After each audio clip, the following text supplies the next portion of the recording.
അവളെ ഡിവോഴ്സ് ചെയ്യും. ഇല്ല, അത് പറ്റില്ല. എന്തുകൊണ്ട് പറ്റില്ല? എനിക്ക് നീ ഇല്ലാതെ ജീവിക്കാൻ പറ്റില്ല എന്നറിയില്ലേ നിനക്ക്? ഞാൻ എത്ര വർഷമായി നിന്നോട് പറയുന്നു. പ്ലീസ് പ്രിയ, എനിക്ക് കഴിയില്ലതിന്. പറ്റില്ല, എനിക്ക് നീ വേണം. എനിക്ക് ദേഷ്യം വന്ന ഞാൻ എന്താ ചെയ്യുന്നതെന്ന് എനിക്ക് പോലും അറിയില്ല. നിനക്കറിയാലോ അത്. പ്ലീസ് പ്രിയ. എന്തുകൊണ്ട് പറ്റില്ല? നീ അവളെ പ്രണയിക്കുന്നുണ്ടോ? Yes, I am in love with her. അപ്പോൾ ഞാനോ? ഞാൻ നിനക്ക് വേണ്ടി വെയിറ്റ് ചെയ്യുന്നു എന്ന് നിനക്കറിയാലോ. എനിക്ക് നിൻ്റെ താളത്തിനകത്ത് തുള്ളാൻ എനിക്കത് പറ്റില്ല. എനിക്ക് തുമ്പിയില്ലാതെ ഇനി ജീവിക്കാനും പറ്റില്ല. ഇനി ഞങ്ങളുടെ ജീവിതത്തിലേക്ക് നീ വരരുത് പ്രിയ. ഇല്ല, ഞാൻ സമ്മതിക്കില്ല. എനിക്ക് വേണം നിന്നെ. നീ എനിക്ക് നല്ലൊരു ഫ്രണ്ടാണ്. അതിലുപരി നീ എനിക്ക് ആശുവിനെ പോലെയാ. ഇല്ല, ഞാൻ അവളെ കൊല്ലുമാതി. നോക്കിക്കോ നീ. Shut up your bloody mouth and get of my cabin എന്ന് പറഞ്ഞതും ആദ്യ പ്രിയക്ക് നേരെ അലറി. പ്രിയ കരഞ്ഞോണ്ട് ഓഫീസ് റൂമിൽ നിന്നും പോയി. ആദ്യം ഓഫീസ് റൂമിൽ ഇരിക്കുവാണ്. അപ്പോഴാണ് പ്രിയ വന്നതും. തുമ്പി ഒഴിവാക്കാനാണെന്ന് പറഞ്ഞ് കുറേ പറഞ്ഞു. ദേഷ്യമെന്ന് എന്തൊക്കെയോ പറഞ്ഞുപോയി. ഇപ്പം ഇതൊക്കെ പറഞ്ഞ് നന്നായി. എത്രയെന്ന് കരുതി എങ്ങനെ നിൽക്കുക? ഏട്ടനെന്താ വരാത്തേ? വന്നിട്ട് വേണം ഈ സന്തോഷ വാർത്ത പറയാൻ. ഇത്രയ്ക്ക് നേരം വൈകാറില്ലല്ലോ. ഷോ, എൻ്റെ തുമ്പി എങ്ങനെ ഇത് ഏട്ടനോട് പറയും? നിനക്ക് ഇത്രയ്ക്ക് നാണമൊക്കെ ഉണ്ടോ? തുമ്പി ഓരോന്ന് പറഞ്ഞ് അങ്ങോട്ടും ഇങ്ങോട്ടും നടക്കുവാണ്. ആദിയെ കാത്തിരുന്നു. കുറച്ച് കഴിയുമ്പോൾ കോളിംഗ് ബെല്ലടിച്ച് സന്തോഷത്തോടിപ്പോയി വാതിൽ തുറന്നു. സിദ്ധുവായിരുന്നു വന്നത്. അവനെ കണ്ടതും അവളുടെ കണ്ണുകൾ നിരാശയായി. ഏട്ടനെവിടെ? അതിന് മറുപടി പറയാതെ സിദ്ധു പറഞ്ഞു, നീ വേഗം ഫ്രഷായി വാ, നമുക്കൊരു സ്ഥലം വരെ പോവണം. എങ്ങോട്ടായിട്ടാ? ഋഷിയേട്ടനെവിടെ? ഏട്ടനെന്തെങ്കിലും? അവൻക്കൊന്നുമില്ല. അവനാ എന്നോട് നിന്നെയും കൊണ്ട് വരാൻ പറഞ്ഞേ. അവൾ ഡ്രസ്സ് ചേഞ്ച് ചെയ്ത് സിദ്ധുവിൻ്റെ ഒപ്പം പോയി. അവരുടെ കാർ ഒരു ബിൽഡിങ്ങിലേക്ക് കയറി. അതിന് മുൻപിലുള്ള ബോർഡിലേക്ക് അവളുടെ കണ്ണുകൾ പോയി. അവൾ അത് മെല്ലെ വായിച്ചു. പ്രിയ പോയ ശേഷം കുറേ നേരം ഓഫീസിൽ വെറുതെ നിന്നു. അങ്ങനെ ദേഷ്യപ്പെടേണ്ടായിരുന്നു എന്ന് തോന്നി അവന്. സാരമില്ല, അവൾക്ക് മനസ്സിലായിക്കോളുമെന്ന് കരുതി ബാക്കിയുള്ള വാക്കുകൾ ഞാൻ ചെയ്തത്. കുറച്ച് കഴിഞ്ഞപ്പോഴുണ്ട് പ്രിയയുടെ അച്ഛൻ വിളിക്കുന്നു. അവളെ ഹോസ്പിറ്റലാക്കിയെന്ന് പറഞ്ഞു. ആകെപ്പാടൊരു മരവിപ്പായിരുന്നു. അച്ഛൻ പറഞ്ഞ കാര്യങ്ങൾ കേട്ടപ്പോൾ. അവളുടെ അമ്മയൊക്കെ മരിച്ചപ്പോഴും കുറച്ചു കാലം മാനസിക നില തെറ്റി ഹോസ്പിറ്റൽ കിടന്നിട്ടുണ്ട്. ഇന്നിതാ വീണ്ടും ഞാൻ കാരണം. ഇന്ന് തൻ്റെ ദേഷ്യം തനിക്ക് കൺട്രോൾ ചെയ്യാൻ കഴിയാത്തത് കൊണ്ടാണ് അങ്ങനെയൊക്കെ സംഭവിച്ചത്. ഞാൻ സമയം പാഴാക്കാതെ ഹോസ്പിറ്റലിലേക്ക് പോയി. അവിടെ ചെന്നപ്പോഴുണ്ട് അവൾ അങ്ങോട്ടും ഇങ്ങോട്ടും നടക്കുന്നു. അവളുടെ അടുത്ത് പോയപ്പോൾ അവൾ എൻ്റെ നെഞ്ചിലേക്ക് വീണു. പോവല്ലേ ആദി, എനിക്ക് നിന്നെ വേണം, ഇല്ലെങ്കിൽ ഞാൻ മരിച്ചു പോകും. അവൾ എന്തൊക്കെയോ പറഞ്ഞിരിക്കുന്നു. എനിക്കെന്താ ചെയ്യേണ്ടതെന്ന് യാതൊരു അറിവുമില്ല. ഇതേ സമയം തുമ്പിയും സിദ്ധുവും. ഞാനിപ്പോൾ സിദ്ധുവേട്ടനെ എന്താ ഇവിടെ എന്നുള്ള രീതിയിൽ നോക്കി. ഏട്ടൻ പ്രിയയുടെ കാര്യങ്ങൾ ചുരുക്കി പറഞ്ഞു തന്നു. ഞങ്ങൾ റൂമിലേക്ക് പോയി. അവിടെ എത്തിയപ്പോൾ കണ്ടു ഒരു റൂമിൽ പ്രിയ മയങ്ങിക്കിടക്കുവാണ്. അടുത്തു തന്നെ ആദിയും അവളുടെ അച്ഛനുമുണ്ട്.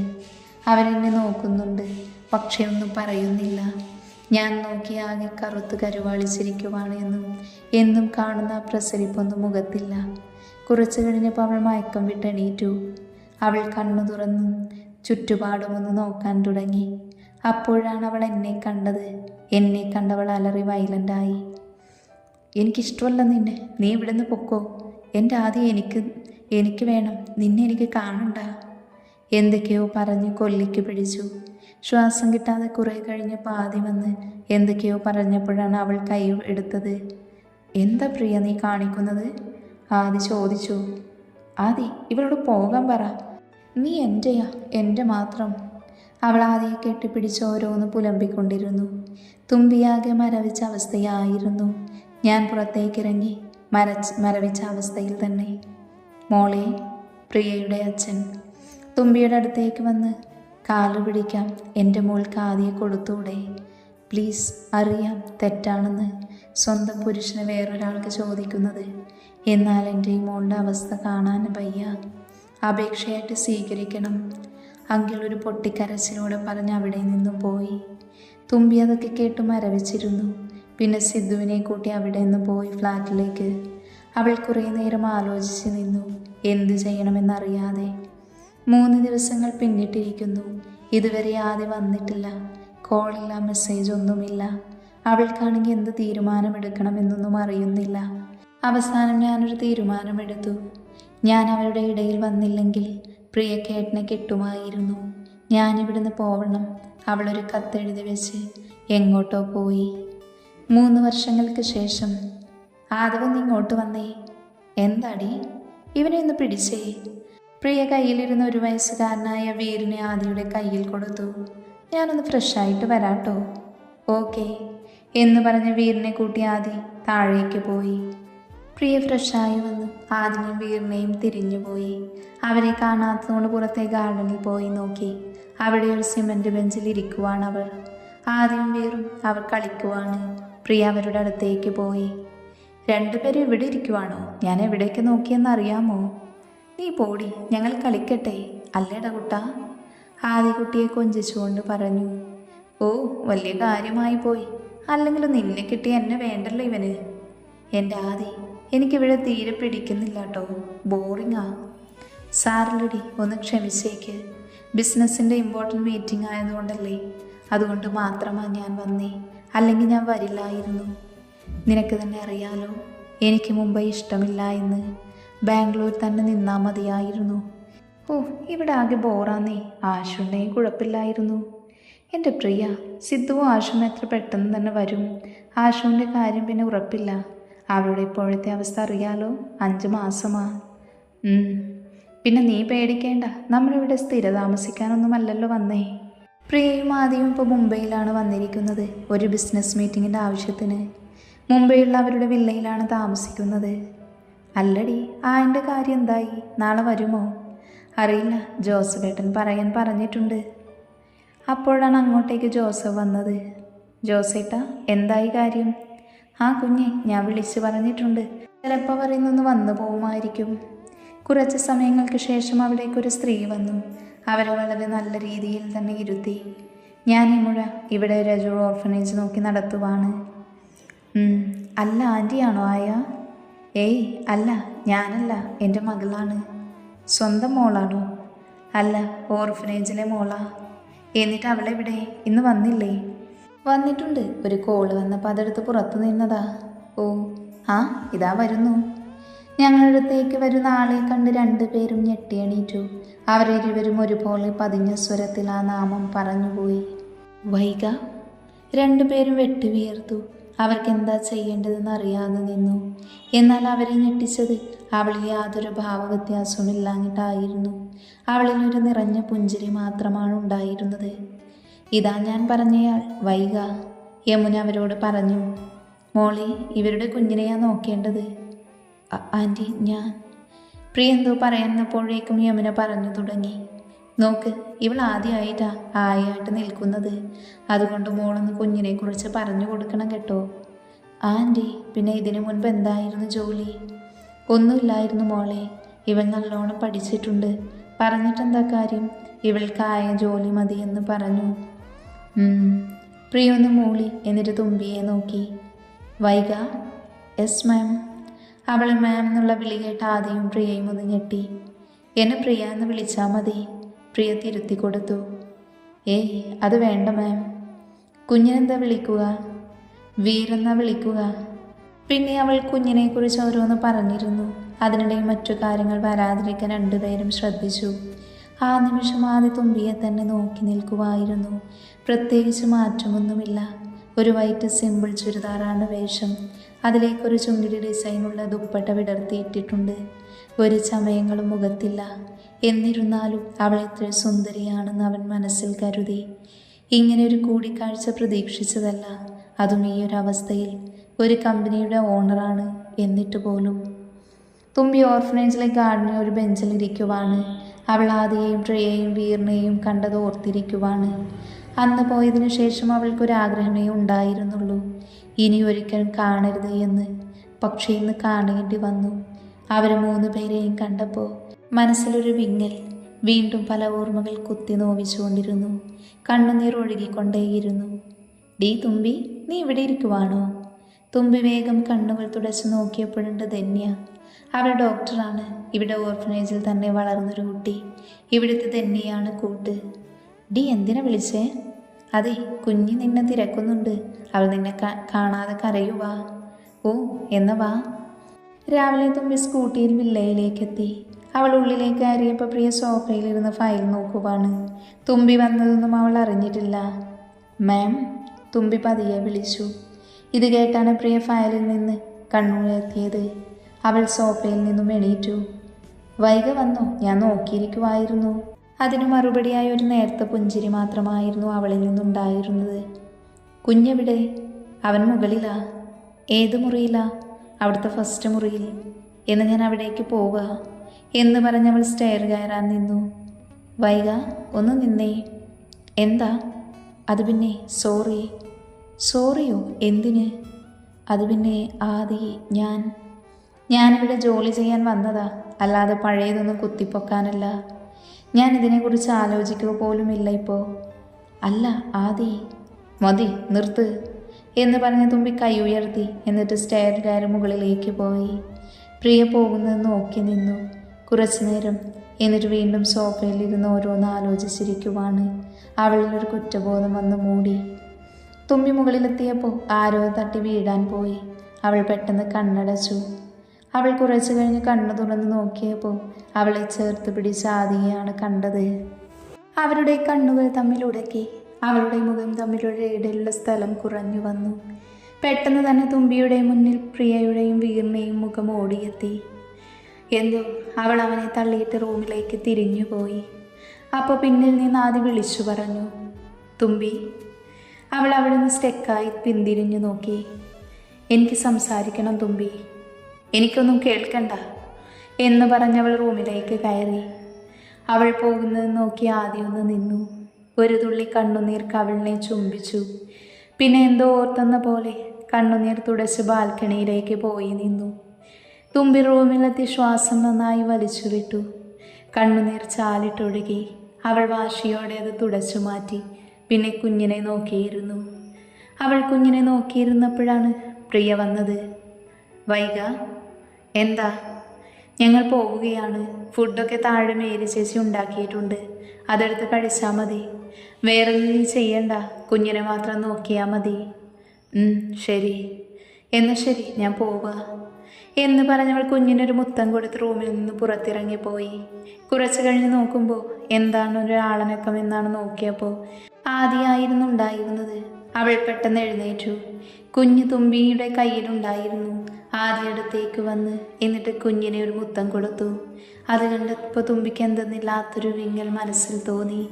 പക്ഷെ ആ വേദന പുറത്ത് കാണിക്കാതെ കടിച്ചമർത്തി. ആദ്യം ഒന്ന് അവളെ നോക്കി, പിന്നെ പുറത്തേക്ക് പോയി. തുമ്പി ഓർഫേജിന് റൂമിലെത്തി കുഞ്ഞിയെ കളിപ്പിക്കുകയായിരുന്നു. കുറച്ചു കഴിഞ്ഞപ്പോൾ കുഞ്ഞി ഉറങ്ങി. അപ്പോഴാണ് ഒരു 30 വയസ്സ് തോന്നിക്കുന്നയാൾ വന്നത്. അവൾ വന്നതും അവൾ എണീറ്റു വന്നു. ആദിയേട്ടാ, ഇതെപ്പോൾ വന്നു? ഞാൻ കണ്ടില്ലല്ലോ. ഇപ്പോൾ വന്നതേ ഉള്ളൂ തുമ്പിക്കൊച്ചേ. എങ്ങനെയുണ്ടായിരുന്നു മീറ്റിംഗൊക്കെ? ഗുഡ്. നിന്റെ ജോലി എന്തായി? കുഴപ്പമൊന്നുമില്ലല്ലോ? ഏയ് ഇല്ല. ധന്യ എവിടെ? വന്നില്ലേ? ഇല്ല, ഇന്ന് നൈറ്റല്ലേ അവൾക്ക്? ഓ, ഞാനത് മറന്നു. കുഞ്ഞുറങ്ങിയോ? നിനക്ക് ഈ ജോലി തന്നെ വേണോ തുമ്പി? നിനക്ക് നല്ല വിദ്യാഭ്യാസമുണ്ടല്ലോ.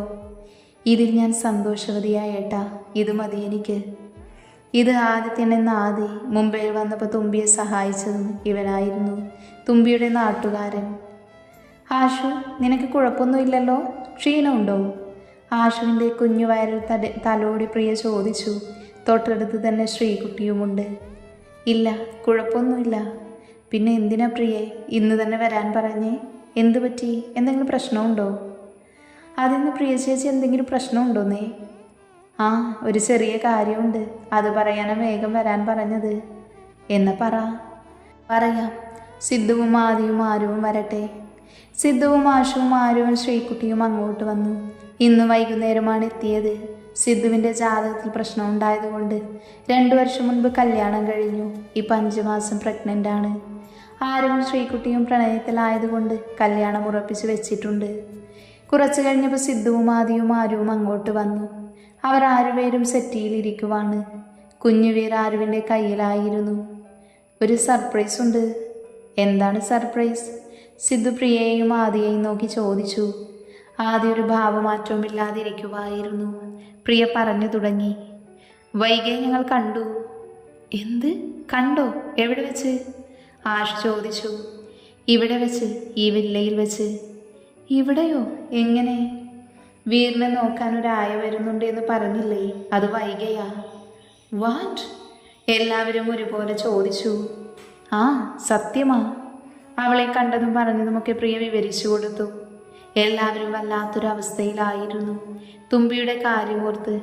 ഒരു കമ്പനിയുടെ ഓണറാണ് ഇവിടെ വെറും ഒരു ആയയായി കഴിയുന്നത്. അവർക്കെല്ലാവർക്കും സങ്കടം തോന്നി. രാവിലെ തുമ്പി പോവാന്നപ്പോഴാണ് അവരുടെ സ്കൂട്ടി സ്റ്റാർട്ടാവുന്നുണ്ടായിരുന്നില്ല. കുറേ നോക്കി. പിന്നെ ഊബർ വിളിക്കാൻ നിന്നപ്പോഴാണ് ആദിത്യൻ വന്നത്. എന്തു പറ്റി? സ്റ്റാർട്ട് ചെയ്യുന്നില്ല.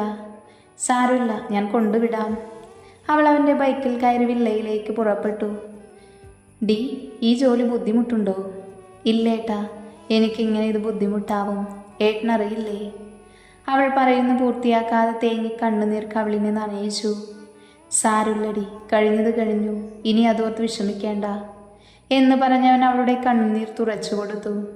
ഇനി ചിരിച്ചേ, എന്നിട്ടുള്ളിലേക്ക് പൊയ്ക്കോ. അത് പറഞ്ഞതും അവൾ ചെറുതായെന്ന് ചിരിച്ച് ഉള്ളിലേക്ക് പോയി. ഇവരുടെ സ്നേഹപ്രകടനം മുകളിലെ ബാൽക്കണിയിൽ നിന്ന് ആദ്യം കാണുന്നുണ്ടായിരുന്നു. തുമ്പിയെ ചേർത്ത് പിടിച്ച ആദ്യത്തിൻ്റെ മുഖത്തായിരുന്നു കണ്ണ്. ആരാണിവൻ? ഇവനെവിടെയോ കണ്ടിട്ടുണ്ടല്ലോ. ആരാണിവൻ? കുറേ ആലോചിച്ചു. അവസാനം അവന് മനസ്സിലായി. ഒരിക്കൽ തുമ്പിയുടെ ഡ്രോയിങ് ബുക്കിൽ അവൾ വരച്ചൊരു മുഖമായിരുന്നു അത്. ഇതാരാണെന്നറിയാത്തത് കൊണ്ട് ആദ്യമൊരു സമാധാനവുമില്ലായിരുന്നു. അവളെ ചേർത്ത് പിടിച്ചവനെ കണ്ട് അവൻക്കെന്തോ സങ്കടം വന്നു. തുമ്പി ഉള്ളിലേക്ക് കയറിയപ്പോൾ അവിടെയുള്ളവരെ കണ്ട് അവൾ ഞെട്ടിപ്പോയിരുന്നു. ശ്രീകുട്ടി, എൻ്റെ കണ്ണുകൾ അറിയാതെ തന്നെ നിറഞ്ഞു വന്നു. ഞാൻ അവളെ തന്നെ നോക്കി നിന്നുപോയി. കുറേ വർഷങ്ങൾക്ക് ശേഷം അനിയത്തിക്കുട്ടിയെ കാണുന്നതല്ലേ. ഒന്നുകൂടി വെളുത്ത് സുന്ദരിയായിട്ടുണ്ട്. വേറെ മാറ്റങ്ങളൊന്നുമില്ല. എനിക്കായി ഒരു പുച്ഛച്ചിരിയായിരുന്നു തന്നത്. എനിക്കറിയാം അവൾക്ക് എന്നോട് ദേഷ്യം ഉണ്ടാവുമെന്ന്. അങ്ങനെയല്ല ഞാൻ ചെയ്തത്. ആരോടും പറയാതെ പോന്നതല്ലേ. ഞാൻ ദീർഘനിശ്വാസം എടുത്തു. കുറച്ചപ്പുറത്ത് ആരും സിദ്ധുവേട്ടനൊരു മാറ്റവുമില്ല. ഇപ്പോഴും ആശുനല്ലാതെ മാറ്റമില്ല. മീശ കുറച്ചുകൂടി കട്ടിയായി, മുടിയും വളർന്നിരിക്കുന്നു. ആരൊരു ചെറുപുഞ്ചിരി എനിക്ക് തന്നു. പിന്നെ ഞാൻ ഏട്ടനെ തന്നെ നോക്കി നിന്നുപോയി. ഏട്ടനെ കണ്ട ഉടൻ ആ നെഞ്ചിൽ കിടക്കണമെന്ന് തോന്നി. പക്ഷേ ആ കണ്ണിലെ അപരിചിതത്വം എൻ്റെ ഉള്ളിൽ വേദനയുണ്ടാക്കി. ഞാൻ സിദ്ധുവേട്ടനെ തന്നെ നോക്കി. പക്ഷെ അവിടുന്ന് അറിയാതെ പോലൊരു നോട്ടം കിട്ടിയില്ല. അത് സങ്കടം വന്നെങ്കിലും അതൊക്കെ ഞാൻ ഉള്ളിലൊതുക്കി. ഞാൻ തികട്ടി വന്ന കരച്ചിൽ പിടിച്ചു വെച്ച് അവർക്കൊക്കെ ഒന്ന് പുഞ്ചിരിച്ചു കൊടുത്തു.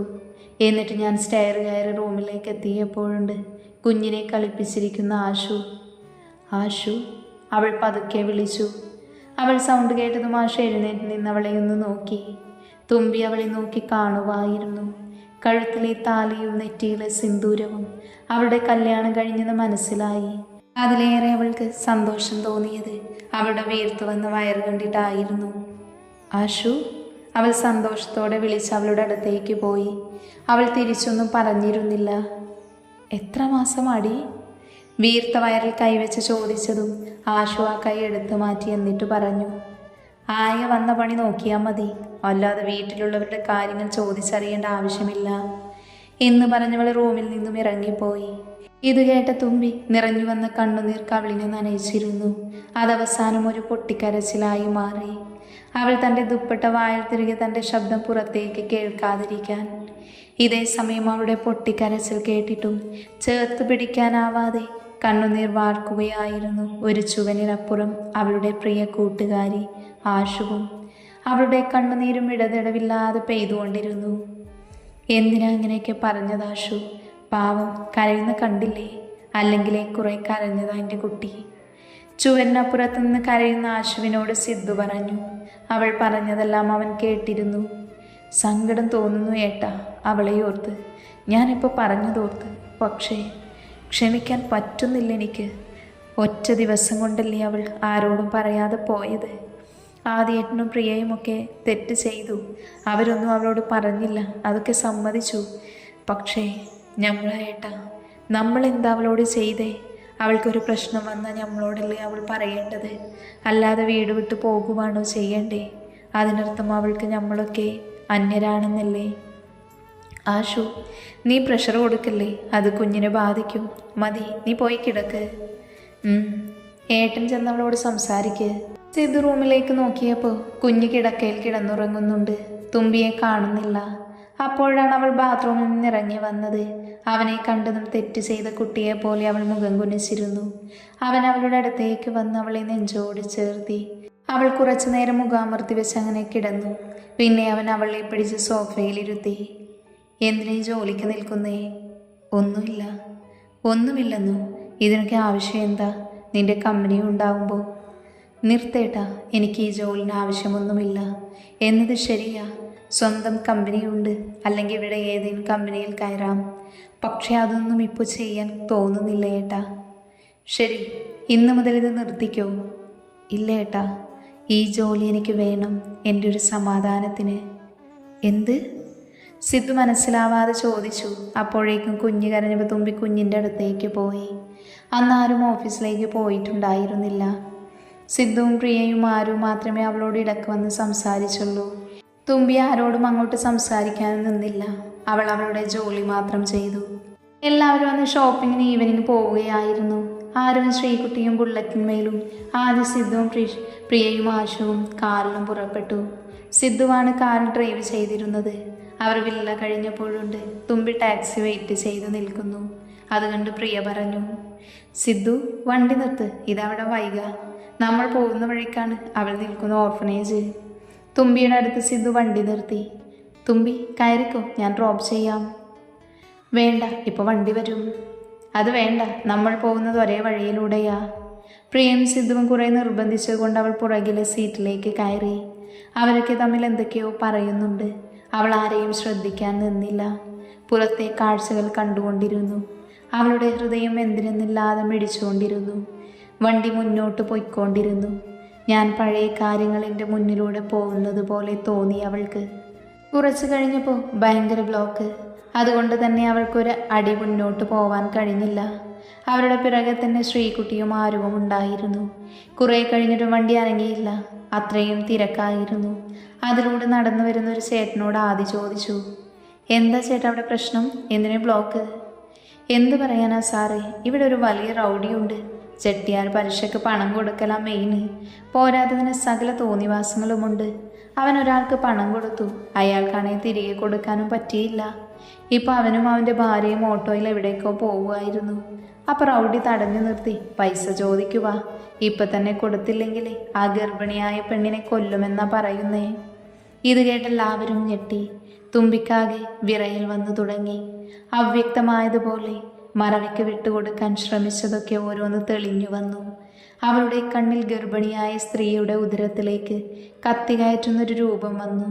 അവൾ മറ്റൊന്നും ആലോചിക്കാതെ കാറിൽ നിന്നിറങ്ങിയോടി. പിന്നാലെ ബാക്കിയുള്ളവരും.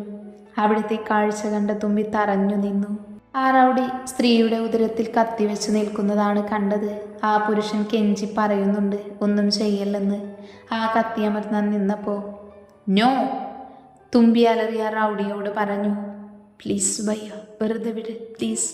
തരാനുള്ള ക്യാഷ് ഞാൻ തരാം പ്ലീസ്. ഓക്കെ, അത് കൊള്ളാലോ, നീ തന്നാലും മതി. എന്നാ താ 10 ലക്ഷം. അവൾ എന്നിട്ട് അവളുടെ കയ്യിലപ്പോൾ അത്രയും ഇല്ലായിരുന്നു. അത് ഭയ്യ, എൻ്റെ കയ്യിൽ ഇപ്പോഴില്ല. ഞാൻ താമസിക്കുന്നിടത്തേക്ക് വാ, തരാം. പറ്റില്ല എന്ന് പറഞ്ഞവൻ കത്തി വീണ്ടും വെച്ചു.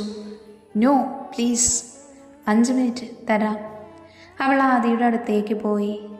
ഋഷിയേട്ടാ, അവരെ രക്ഷിക്ക് പ്ലീസ്. കൂൾ ഡൗൺ തുമ്പി, ഞാൻ കൊടുക്കാം. അതും പറഞ്ഞ് ആദി കാറിൽ പോയി ചെക്കെടുത്ത് അവർക്ക് കൊടുത്തു. വണ്ടികളെല്ലാം പതിയെ നീങ്ങി തുടങ്ങി. ആ സ്ത്രീയും പുരുഷനും അവരുടെ അടുത്തേക്ക് വന്നു. നന്ദിയുണ്ട് സർ, ഞങ്ങളെ രക്ഷിച്ചതിനെ, അവർ കൈകൂപ്പി പറഞ്ഞു. ഇറ്റ്സ് ഓക്കെ, നിങ്ങൾക്ക് നല്ലതേ വരൂ എന്ന് പറഞ്ഞവർ അവരവിടെ നിന്ന് പോയി. അവർ കാറിലേക്ക് പോവാൻ നിന്നപ്പോഴുണ്ട് തുമ്പി മാത്രം ഏതോ ലോകത്തെന്ന പോലെ നിൽക്കുവാണ്. അവളിപ്പോഴും വിറച്ച് നിൽക്കുവാണ്. അത് കണ്ട് ആദി പറഞ്ഞു, തുമ്പി വാ പോവാം. അവൻ പറയലും അവൾ അവൻ്റെ മേലേക്ക് കുഴഞ്ഞു വീണിരുന്നു. ആദി അവളെ താങ്ങി പിടിച്ചു. എല്ലാവരും ഹോസ്പിറ്റൽ ഐസുവിൻ്റെ മുൻപിൽ നിൽക്കുവാണ്. അപ്പോഴാണ് യമുന മേഡം അങ്ങോട്ടേക്ക് വന്നത്. പ്രിയ വിളിച്ചു പറഞ്ഞതായിരുന്നു, മക്കളെ എന്തെൻ്റെ കുട്ടിക്ക് പറ്റിയേ? അത് ആൻറ്റി പേടിക്കാനൊന്നുമില്ലെന്ന് പറഞ്ഞേ. സിദ്ധു നടന്നതെല്ലാം പറഞ്ഞു. ദൈവമേ, ചതിച്ചോ? യമുന കരഞ്ഞുകൊണ്ട് പറഞ്ഞു. എന്താ അമ്മേ, എന്തെങ്കിലും പ്രശ്നമുണ്ടോ? അത് പിന്നെ പറയമ്മേ. പറയാം. 3 വർഷങ്ങൾക്ക് മുൻപാണ് ഞങ്ങൾക്ക് തുമ്പിയെ കിട്ടുന്നേ. ആദ്യത്തിനാണ് അവളെ ഓർഫനേജിൽ കൊണ്ടുവന്നേ. അവൻ്റെ നാട്ടുകാരിയാണ് തുമ്പി. അന്ന് അവൾ വരുമ്പോൾ അവൾ 1.5 മാസം ഗർഭിണിയായിരുന്നു. എന്ത്? എല്ലാവരും ഒരേ ശബ്ദത്തിൽ ചോദിച്ചു. അതെ, അവൾ ഗർഭിണിയായിരുന്നു. അത് കേട്ടതും എല്ലാവരും ഞെട്ടിത്തരിച്ചു നിന്നു.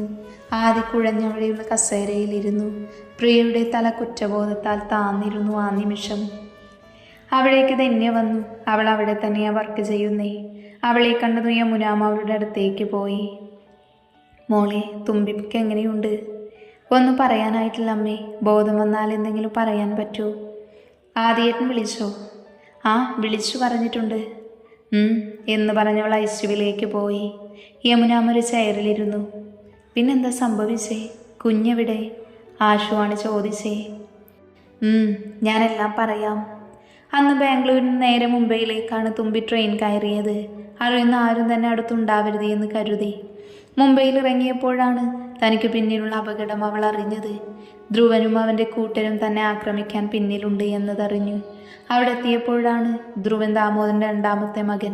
അവൻ്റെ ഏട്ടൻ ദക്ഷിണിപ്പോൾ കോമ സ്റ്റേജിലാണ്. ആദ്യ കാരണം അതിലുള്ള അവളുടെ പക വീട്ടാൻ വന്നതായിരുന്നു. പക്ഷേ എന്തോ ഭാഗ്യം കൊണ്ട് അവൾ വന്ന് പെട്ടത് ആദിത്യൻ്റെ അടുത്തേക്കും. ആദിത്യൻ അവളുടെ നാട്ടുകാരനാണ്. അതിലുപരി ഒരു നല്ല സുഹൃത്തും. അവൻ അവളെ രക്ഷിച്ചു. ഓർഫനേജിലേക്ക് കൊണ്ടുപോയി. അവനും അവിടെ അടുത്ത് തന്നെയാണ് താമസിക്കുന്നത്. ഒപ്പം അവൻ്റെ ഭാര്യ ധന്യയും. ധന്യ അപ്പോൾ 5 മാസം ഗർഭിണിയായിരുന്നു. പിന്നെ തുമ്പിയുടെ എല്ലാ കാര്യങ്ങളും നോക്കിയതും അവരായിരുന്നു. അവളെ ഗർഭകാല ശുശ്രൂഷകൾ ചെയ്തുകൊണ്ടുവന്നു. ധന്യ ഒരു പെൺകുട്ടിയെ പ്രസവിച്ചു. അവർ അവളെ കുഞ്ഞി എന്ന് വിളിച്ചു. അങ്ങനെയിരിക്കെ അവൾക്ക് 7 മാസമായപ്പോൾ അന്നൊരു രാത്രി ജീവിതമാകെ മാറിയത്. ആദ്യത്തിന് അന്ന് വൈകി വരുമെന്നാണ് പറഞ്ഞത്. ഓർഫനേജിലെ കുട്ടികളെല്ലാം കിടന്നിരുന്നു.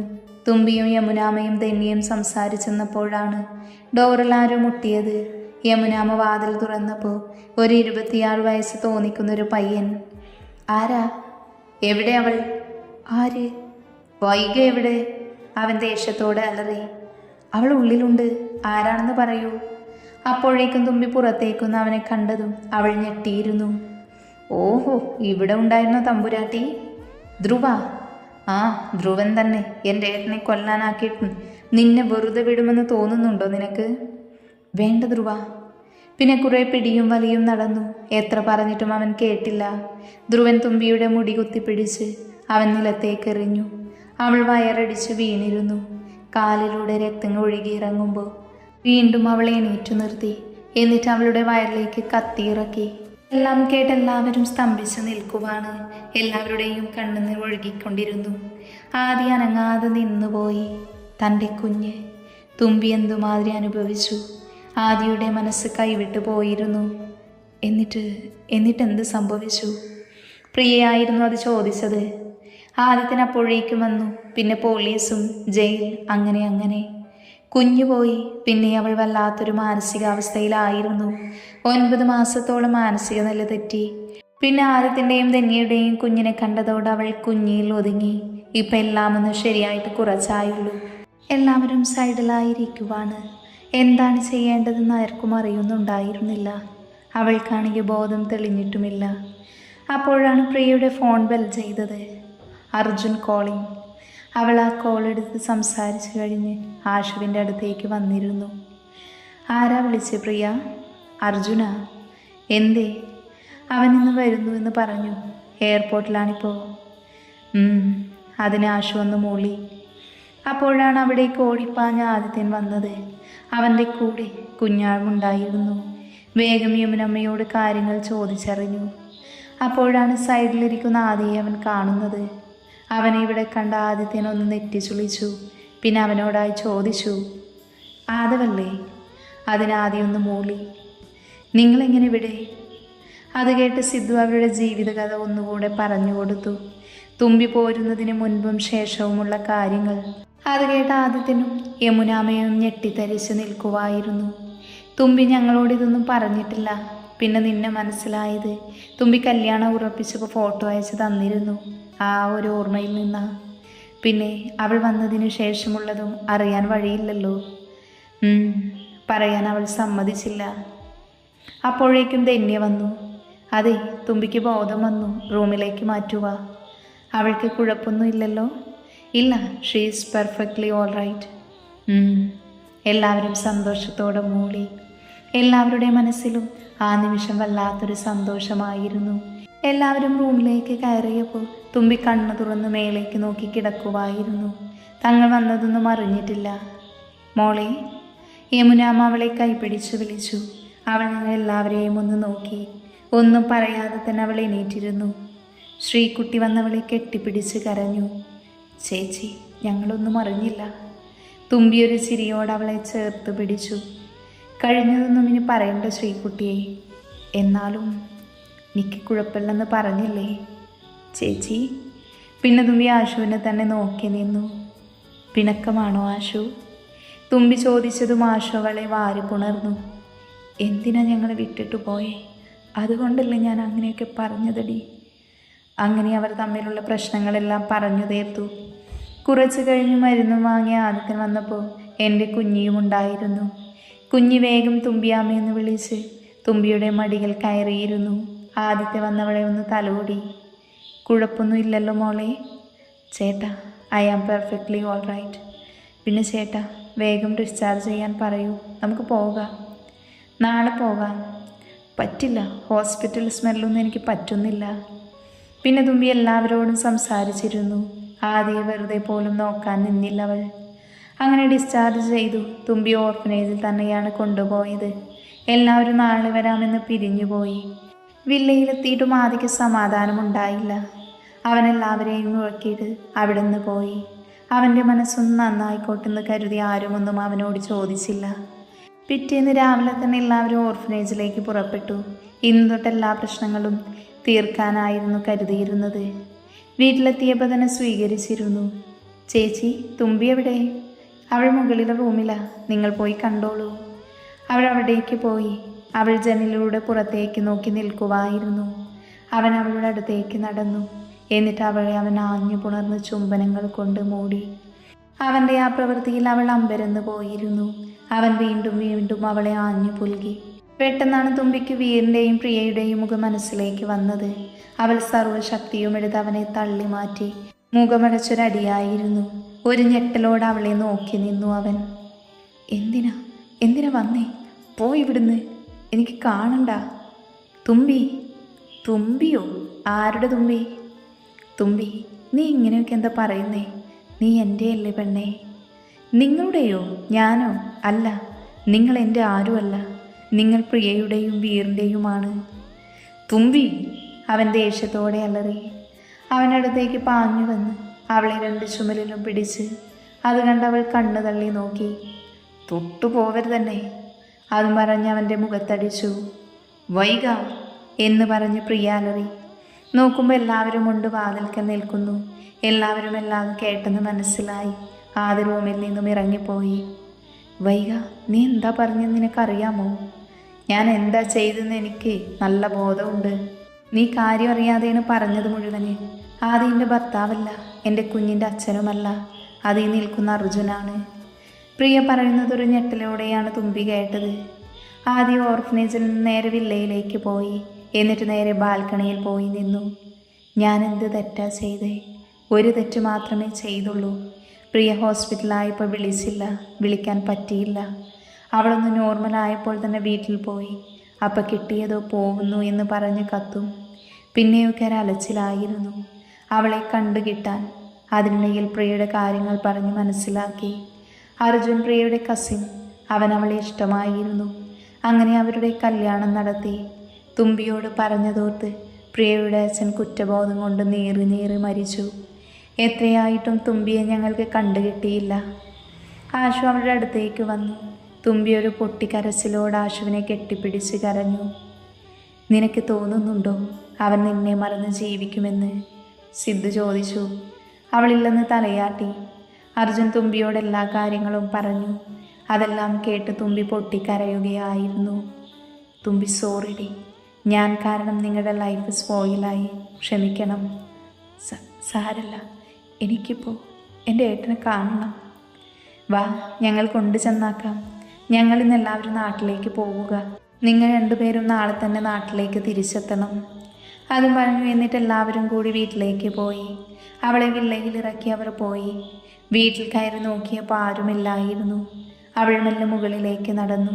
അവൻ്റെ റൂമിൽ കയറിയപ്പോൾ അവൻ റൂമിൽ കണ്ടില്ല. പിന്നെ ആ ബാൽക്കണിയിൽ നിൽക്കുന്ന ആദ്യം അവൾ കണ്ടത്. അവൾക്ക് കൈകാലുകൾ വിറച്ചു. അവനോട് എങ്ങനെ സംസാരിക്കുമെന്നറിയാതെയായി. വല്ലാതെ കുറ്റബോധം തോന്നി. അവൾ അവൻ്റെ പിറകിൽ പോയി നിന്ന് പതിയെ വിളിച്ചു, ഋഷിയേട്ടാ. അവൻ പെട്ടെന്ന് തിരിഞ്ഞു നിന്നു. പെട്ടെന്ന് അവളെ കണ്ട് അവൻ ആകെ അന്തം വിട്ടുപോയിരുന്നു. പ്ലീസ്, ഞാൻ പറയുന്നതൊന്ന് കേൾക്ക്. എന്നാൽ അത് കേട്ട് അവനൊന്നും പറഞ്ഞില്ല. അവൾ അവനെ പുണർന്നു നിന്നു. അവനും അവളെ തിരിച്ചു പുണർന്നു. രണ്ടുപേരും കരയുകയായിരുന്നു ആ നിമിഷം. ക്ഷമിക്കേട്ടാ, ഞാനൊന്നും അറിയാതെ എടുത്തു ചാടി. സാരില്ലടി, ഞാനും തെറ്റ് ചെയ്തില്ലേ. ഞാനൊന്നും നിന്നെ വിളിച്ചില്ല, അതും തെറ്റാ. ഏട്ടാ, നമ്മുടെ കുഞ്ഞ്, ഞാൻ കാരണം ഞാൻ അവിടുന്ന് പോകുന്നില്ലായിരുന്നുവെങ്കിൽ നമ്മുടെ കുഞ്ഞിന് ജീവനോടെ. ഒന്നും പറയണ്ടടി, ഒന്നും ആലോചിക്കുകയും വേണ്ട. നമുക്ക് മറക്കാം. ഇനി വരുന്നതാണ് നമുക്ക് പുതിയ ജീവിതം. അത് കേട്ട് അവളൊന്ന് മൂളി. അവൻ അവളെ ഒന്നുകൂടെ ശക്തിയിൽ പുണർന്നു. അവളുടെ കാതിൽ മെല്ലെ വിളിച്ചു, തുമ്പിപ്പെണ്ണേ.